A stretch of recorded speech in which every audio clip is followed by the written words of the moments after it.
Assalamualaikum warahmatullahi wabarakatuh. I hope students you all will be fine in the best condition of health and iman. We will start our lecture with the name of Allah who is the most merciful and the most beneficent.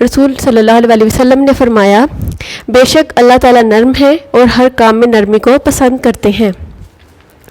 इस हदीस का students मतलब ये है कि हमें हर काम में दूसरों के साथ नरमी से पेश आना चाहिए। उस्ताद बच्चों के साथ नरमी से पेश आए, बड़ा भाई छोटे भाई के साथ नरमी का बर्ताव करे, माँ बाप अपने बच्चों के साथ नरमी से पेश आएँ। हमारे प्यारे नबी सल्लल्लाहु अलैहि वसल्लम ने हमें यही सिखाया है। आप सल्लल्लाहु अलैहि वसल्लम ख़ुद भी बहुत नरम मिजाज थे। हज़रत अनस रज़ियल्लाहु अन्हु जो आप सल्लल्लाहु अलैहि वसल्लम के ग़ुलाम थे, वो फरमाते हैं कि आप सल्लल्लाहु अलैहि वसल्लम के पास मैं 10 साल रहा। इस अरसा में आप सल्लल्लाहु अलैहि वसल्लम ने कभी मुझे नहीं डांटा। एक दफ़ा मैं किसी काम से मुझे आप वसल्लम ने बाज़ार भेजा और मैं बच्चों के साथ खेलने में मसरूफ़ हो गया। मुझे वापसी का एहसास तक न रहा। देर से आने पर आप सल्लल्लाहु अलैहि वसल्लम ने बड़े नरम लहजे में पूछा, अंस आप कहाँ रह गए थे? उस वक्त भी आप सल्लल्लाहु अलैहि वसल्लम ने मुझे नहीं डांटा। तो अल्लाह ताला को यही बात पसंद है कि हम दूसरों के साथ नरमी से पेश आएँ। ठीक है। Today is a lecture number 20 which is from your reading book chapter number 9 which name is dispersion of light. Students, हम प्रीवियस लेक्चर में भी इसको बहुत डिटेल से हमने डिस्कस किया था। लाइट की जितनी भी रिफ्रैक्शन है, डिस्पर्शन ऑफ लाइट है, हमने इसको डिस्कस कर रहे हैं। अगर आपको प्रीवियस लेक्चर आपने रीडिंग उसकी बहुत डिटेल से की है तो आज के लेक्चर भी आपको बहुत अच्छे से समझ आ जाएगा। तो उसके कंटेंट्स हैं total internal reflection and applications of total internal reflection. तो स्टूडेंट्स, हमने लास्ट में पढ़ा था रिफ्रैक्टिव इंडेक्स के बारे में, रियल एंड अपेरेंट डेप्थ और क्रिटिकल एंगल के बारे में। अगर जो आपका क्रिटिकल एंगल का कंसेप्ट क्लियर है तो आज का जो हमारा टॉपिक है टोटल इंटरनल रिफ्लेक्शन, इसके बारे में जो आपको बहुत अच्छी उसकी समझ आएगी। अगर आपका क्रिटिकल एंगल का कंसेप्ट क्लियर नहीं है तो आप पहले वो लेक्चर सुने, वो कंसेप्ट अपना क्लियर करें, देन आप ये वाला लेक्चर की रीडिंग करें। तो सबसे पहले है टोटल इंटरनल रिफ्लेक्शन।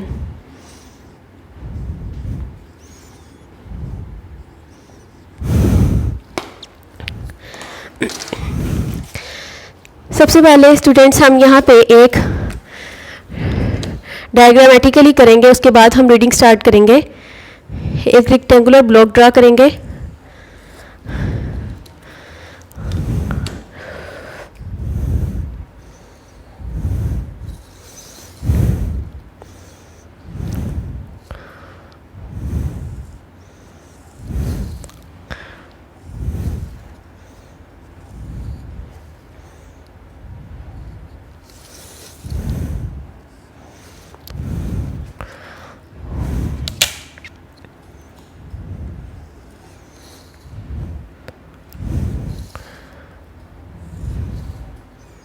ये हमने एक रेक्टेंगुलर ब्लॉक जो है वो ड्रा किया है।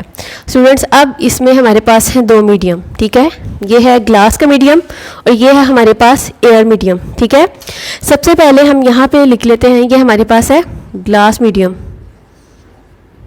And this one is air. ठीक है, अब यहाँ से क्या है, लाइट सोर्स। अगर आपने रिफ्रैक्शन का लेक्चर सुना था तो आपको पता होगा कि जब लाइट पास कर रही है एक मीडियम से दूसरे में तो वो क्या होगी, रिफ्रैक्ट होगी। ठीक है, ये है हमारे पास लाइट सोर्स। ठीक है, यहाँ से लाइट ग्लास मीडियम से एयर में गई है तो इसने क्या किया है, रिफ्रैक्ट किया है।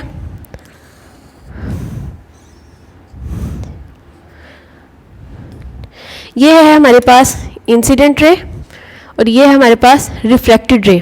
ठीक है स्टूडेंट्स, उसके बाद हमने क्रिटिकल एंगल में पढ़ा था कि एक टाइम ऐसा आता है कि ग्रेजुअली इंक्रीज करती है रे और वो पैरेलल टू द रिफ्रैक्टेड रे आ जाएगी।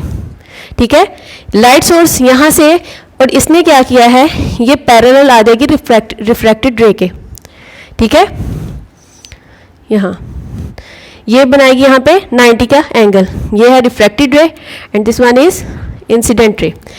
अब देखें कि तो हमने पढ़ना है अब टोटल इंटरनल रिफ्लेक्शन। इसकी अब रीडिंग करते हैं कि when light pass from glass और water into air denser medium to rare medium, air medium में जाएगी, it bends away from the normal. ठीक है स्टूडेंट्स, ये बात हम प्रीवियस लेक्चर से पढ़ते आ रहे हैं कि जब लाइट शीशे या ग्लास या पानी से जाएगी एयर में तो ये नॉर्मल से अवे चली जाएगी। ठीक है, when angle of incidence is greater than the angle of critical angle, the light rays bend reflect back into the same denser medium। ठीक है, जब अब यहाँ पे उन्होंने बात की है जब एंगल ऑफ इंसिडेंस ग्रेटर हो जाएगा एंगल ऑफ क्रिटिकल एंगल से, तो जो लाइट है वो दोबारा से रिफ्लेक्ट बैक करेगी कहाँ, in the same denser medium.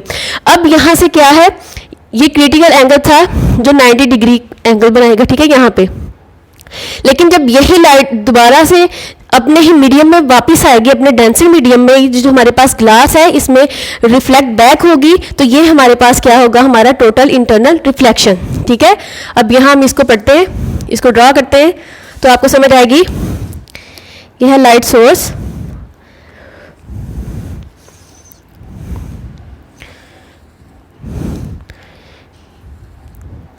यहाँ से लाइट दोबारा क्या होगी, रिफ्लेक्ट बैक करेगी। ठीक है, यहाँ से ऐसे, उसके बाद फिर से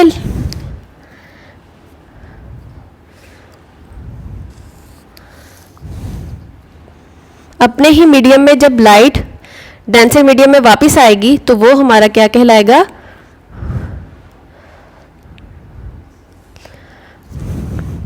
टोटल इंटरनल रिफ्लेक्शन।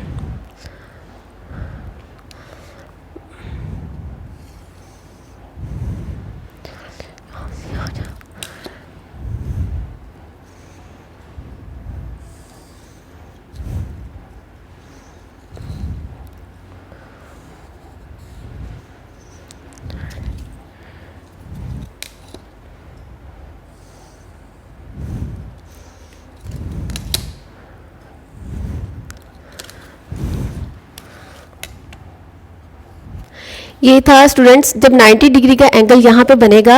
अब यहाँ पे हम नॉर्मल्स ड्रॉ करते हैं। ठीक है, ये है क्रिटिकल एंगल का नॉर्मल। यहाँ पे आपको पता चल रहा है कि ये एंगल यहाँ पे बन रहा है 90। अब ये देखें दोबारा से जब लाइट ने किया है, लाइट अपने सोर्स मीडियम से जब गई है उसके बाद उसने दोबारा से रिफ्लेक्ट बैक किया है, अपने ही मीडियम में वो वापस आई है, तो ये क्या कहलाएगी, टोटल इंटरनल रिफ्लेक्शन। अब इसका भी हम ड्रॉ करते हैं नॉर्मल,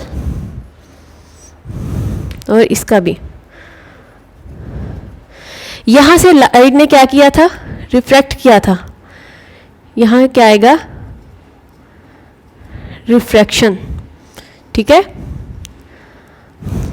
ये यहाँ पे ये क्या है, अपने ही मीडियम में वापस आई है, तो ये हमारा पूरा क्या आएगा, ये दोनों टोटल इंटरनल रिफ्लेक्शन।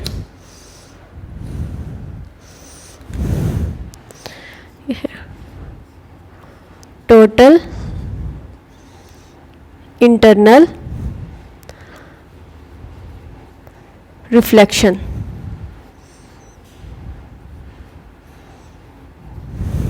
ठीक है, अब यहाँ देखें हमारे पास था यहाँ पे एंगल ऑफ इंसिडेंस। ठीक है, यहाँ पे क्या था हमारे पास, हमने प्रीवियस लेक्चर में पढ़ा था, ये है हमारा क्रिटिकल एंगल जिसको इंसिडेंस एंगल के हमने इक्वल किया था। अब यहाँ पे देख सकते हैं स्टूडेंट्स कि यहाँ पे एंगल ऑफ इंसिडेंस जो है वो ग्रेटर है एंगल ऑफ क्रिटिकल एंगल से। ठीक है, ये लाइट की डायरेक्शन को यहाँ पे शो कर रहा है कि ये अपने ही मीडियम में वापस आई है डेंसर मीडियम से। अब हमने स्टूडेंट्स क्या पढ़ा है कि जब लाइट पास करेगी ग्लास इनटू एयर, ये bend, it bends away from the normal when the angle of incidence. अब यहाँ देखिए एंगल ऑफ इंसिडेंस ग्रेटर है क्रिटिकल एंगल से, तो लाइट ने रिफ्लेक्ट बैक किया है अपने ही सेम डेंसर मीडियम में, तो ये हमारा क्या कहलाएगा, angle of total internal reflection. यहाँ पे स्टूडेंट्स कल भी हमने एक पॉइंट पढ़ा था कि इस सी को हम बोलते हैं, C is the critical angle. C is the critical angle. ठीक है स्टूडेंट्स. अब total internal reflection takes place only when. कब टोटल इंटरनल रिफ्लेक्शन होगा? जब लाइट डेंसर मीडियम से रेड मीडियम में जाएगी. ठीक है, तब जब एंगल ऑफ इंसिडेंस ग्रेटर होगा क्रिटिकल एंगल से. ठीक है, अब यहां पे भी मैंने शो किया है एंगल ऑफ इंसिडेंस जब ग्रेटर होगा एंगल ऑफ क्रिटिकल एंगल से. ठीक है, क्रिटिकल एंगल से ग्रेटर होगा तो ये हमारा क्या कहलाएगा? ये टोटल इंटरनल रिफ्लेक्शन वहीं पे टेक प्लेस होगा. ठीक है, नेक्स्ट है हमारे पास फिगर 9.8. उसमें स्टूडेंट्स उन्होंने हमें बताया है कि the under water reflection of the turtle is the result of total internal reflection. कि पानी के अंदर जो कछुआ है उसका जो हमें रिफ्लेक्शन नजर आता है वो टोटल इंटरनल रिफ्लेक्शन की वजह से है. वो लाइट पानी से एयर में जाके वहीं पे दोबारा अपने डेंसर मीडियम में जब आती है तो टर्टल का रिफ्लेक्शन हमें अंडर वाटर नजर आता है. नेक्स्ट है figure 9.9. Once the angle of beam light beam becomes greater than the critical angle, it is totally reflected at the surface of the water. जब light beam जो है वो greater होगी critical angle से तो जो उसकी पानी की सतह पे जो है वो क्या नजर आएगा? हमें reflection नजर आएगा. ठीक है, नेक्स्ट है हमारे पास applications of total internal reflection. ठीक है, applications of total internal reflection.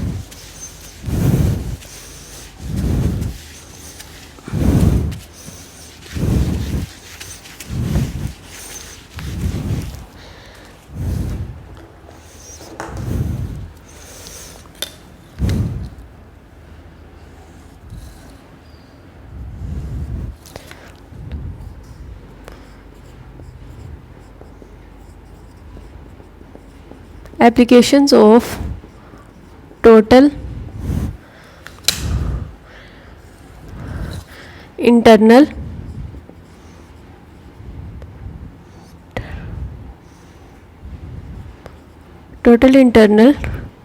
Reflection. अब हम इसको डिस्कस करते हैं कि एप्लीकेशंस क्या हैं टोटल इंटरनल रिफ्लेक्शंस की. Many optical instruments use the principle of total internal reflection for their working. अब ऑप्टिकल इंस्ट्रूमेंट्स स्टूडेंट्स ऐसे हैं, बसरी औजार हैं जो हमारी आंखों से देखने वाले जितने भी इंस्ट्रूमेंट्स हैं उनको हम ऑप्टिकल इंस्ट्रूमेंट्स बोलते हैं. तो ये अपने काम के लिए टोटल इंटरनल रिफ्लेक्शन के असूल को इस्तेमाल करते हैं. तो सबसे पहले है हमारे पास पेज नंबर 97 पे प्रिज्म्स. ठीक है, हम प्रिज्म्स को सबसे पहले डिस्कस करेंगे कि प्रिज्म्स क्या हैं. ठीक है, अब prism is a block of glass with 3 rectangular and 2 triangular surfaces. अब स्टूडेंट्स आप यहाँ पे अपनी डायग्राम में देख सकते हैं कि एक ये ब्लॉक ऑफ ग्लास है, ग्लास का एक ब्लॉक है जिसकी 3 साइड क्या है? रेक्टेंगुलर है और 2 साइड इसकी क्या है? ट्रायंगुलर सरफेसेस की हैं. ठीक है, अ right angle prism has 190 degree and 2 45 degree angles. अगर हम इसको ड्रॉ करें तो आपको पता चलेगा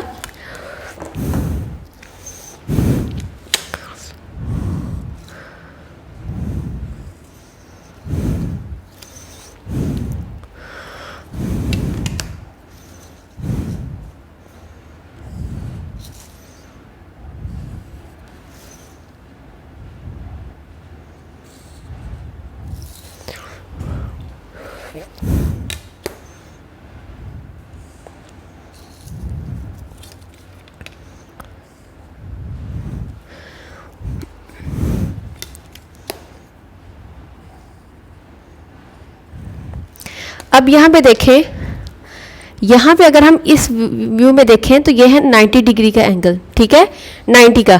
अगर यहाँ से आप ये एंगल देखेंगे तो ये है हमारे पास 45 डिग्री का.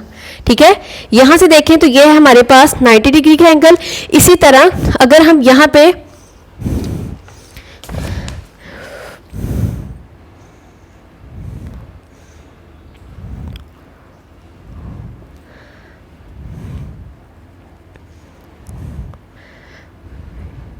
तो इसी तरह क्या है कि इसी साइड में क्या होगा, 90 डिग्री के दो एंगल्स होंगे, एक 90 डिग्री का एंगल होगा और दो होंगे हमारे पास 45 डिग्री के angles. The critical angle for glass is about 42 degree. ठीक है, एंगल का हमने क्रिटिकल एंगल वाटर और ग्लास का स्टूडेंट अपने प्रीवियस लेक्चर में पढ़ा था कि ग्लास का जो क्रिटिकल एंगल है वो है 42 डिग्री और वाटर का है हमारे पास about 49 degree. When light enters the prism it will undergoes total internal reflection. जब रोशनी प्रिज्म के अंदर दाखिल होती है तो उसकी जो दाखिली अक्कासी है वो गुजरेगी। ठीक है, इंटरनल का मतलब है दाखिल अंदरूनी। ठीक है, तो रिफ्लेक्शन का मतलब है अक्स। ठीक है, नेक्स्ट है हमारे पास बायनोकुलर।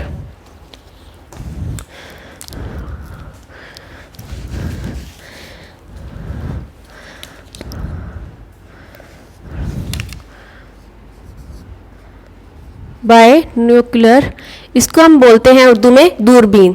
ठीक है, अब ये क्या है, critical angle for glass is around 42 degree. फिर से वही बात कि क्रिटिकल एंगल ग्लास का क्या कितना है, 42 degree. When light enters a right angle prism, जब राइट एंगल प्रिज्म से लाइट दाखिल होगी, it makes an angle greater than the critical angle.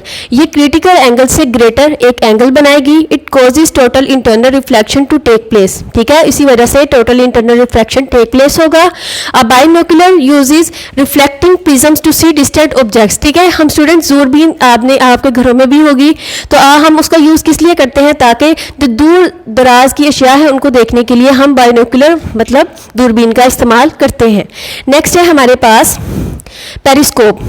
ठीक है, नेक्स्ट हम यूज करेंगे पेरिस्कोप। अब ऐसी चीजें जो हमारी आंख से हायर हैं, ऊंची सतह पे हैं, उनको देखने के लिए हम इस पेरिस्कोप का इस्तेमाल करेंगे। We can see objects which are higher than our eyes with the help of a periscope. अब दूरबीन को दूर की चीज़ों के लिए हम इस्तेमाल करते हैं, जबकि पेरिस्कोप को जो हमारी आंख से चीज़ ज़्यादा हाई है, ठीक है, तो उसको देखने के लिए हम पेरिस्कोप का इस्तेमाल करेंगे। तो ये क्या है, एक सिंपल पेरिस्कोप में क्या है, एक है लार्ज ट्यूब। ये आपकी बुक की साइड में फिगर 9.11 है, उसमें आप देख सकते हैं कि ये एक लार्ज ट्यूब है। ठीक है स्टूडेंट्स, इसमें क्या है, एक आई पीस होगा,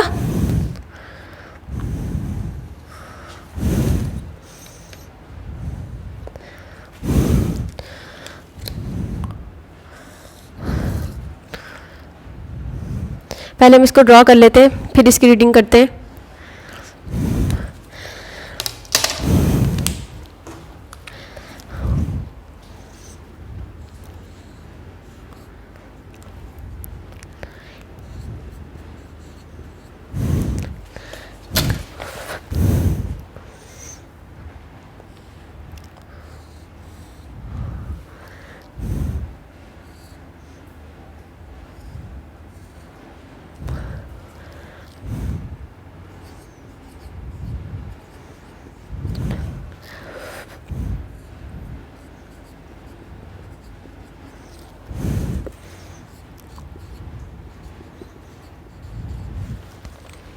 अब देखिए, a simple periscope consist of a tube. ठीक है, यहाँ पे आपको नजर आ सकती है, ये ट्यूब है, at the end of which are fitted two right angles. अब एंड्स पे क्या है, दो प्रिज्म्स को हमने क्या किया है, फिट किया है। The first prism turns light coming from the object towards the second. अब स्टूडेंट्स, यहाँ पे जो हमने ऑब्जेक्ट देखना है, वहाँ से लाइट क्या होगी, एंटर होगी। अब ये है ऑब्जेक्ट, यहाँ से लाइट एंटर होगी और इस प्रिज्म तक आएगी। अब ये प्रिज्म लाइट को आगे पास करेगा सेकंड प्रिज्म में, और वहाँ से आई बाद में जो लाइट है वो हमारी आई में जाएगी, तो वहाँ से फिर हमें वो ऑब्जेक्ट जो है वो नज़र आएगा। ठीक है, कि एक ट्यूब है जिसमें दो प्रिज्म जो उनको फिट किया हुआ है। फर्स्ट से ऑब्जेक्ट से लाइट जो है वो प्रिज्म फर्स्ट प्रिज्म तक जाएगी, वहां से light the second prism turns it to our eyes. ठीक है, सेकंड में आएगी और उसके बाद हमारी आइज तक जाएगी। The prism use the principle of total internal reflection. अब यहाँ पे भी ये एप्लीकेशन है किसकी, टोटल इंटरनल रिफ्लेक्शन की, तो ये प्रिज्म भी इसी टोटल इंटरनल रिफ्लेक्शन को यूज करेंगे। ठीक है, periscopes are used in submarines tanks etcetera, ठीक है। अब स्टूडेंट्स इसको पेरिस्कोप को हम कहाँ कहाँ इस्तेमाल कर सकते हैं, सबमरीन्स जिसे हम आबदोस कहते हैं, ठीक है। पानी पे जो शिप्स चलती हैं वो शिप्स हैं, और जो पानी के अंदर जाएंगी, ठीक है, मिलिट्री जो शिप्स हैं उन्हें हम सबमरीन्स कहते हैं। ये पानी के अंदर होती है, तो ये वहाँ पे देखने के लिए ऑब्जेक्ट्स को, तो ये वहाँ पे पेरिस्कोप का इस्तेमाल करते हैं और सेकंड करते हैं टैंक्स में, ठीक है। फिगर 9.10 इसमें ये आपको बायनोकुलर दूरबीन के बारे में बताया हुआ है कि इसमें भी लाइट पास जाएगी और इसमें भी प्रिज्म है जो टोटल इंटरनल रिफ्लेक्शन की एप्लीकेशन है, और सेकंड है हमारे पास पेरिस्कोप की, इसको हम सबमरीन्स और टैंक्स में यूज़ करते हैं। तो उम्मीद करती हूँ कि आपको इस लेक्चर की समझ आ गई होगी। आपको अगर किसी चीज़ की समझ ना आई हो तो नेक्स्ट डे आप अपनी ऑनलाइन होम स्कूलिंग की टीचर से उसको मज़ीद डिस्कस कर सकते हैं। स्टूडेंट्स इस लेक्चर को आप बहुत ध्यान से रीड आउट करिएगा, क्योंकि इसमें फिलिंग द ब्लैंक्स भी है, एमसीक्यूज़ एंड ट्रू फॉल्स। अगर आपने रीडिंग अच्छे से की होगी तो आपके लिए असेसमेंट शीट फिल करना भी ईजी होगा। तो अपना बहुत ख्याल रखिएगा। अल्लाह हाफिज़।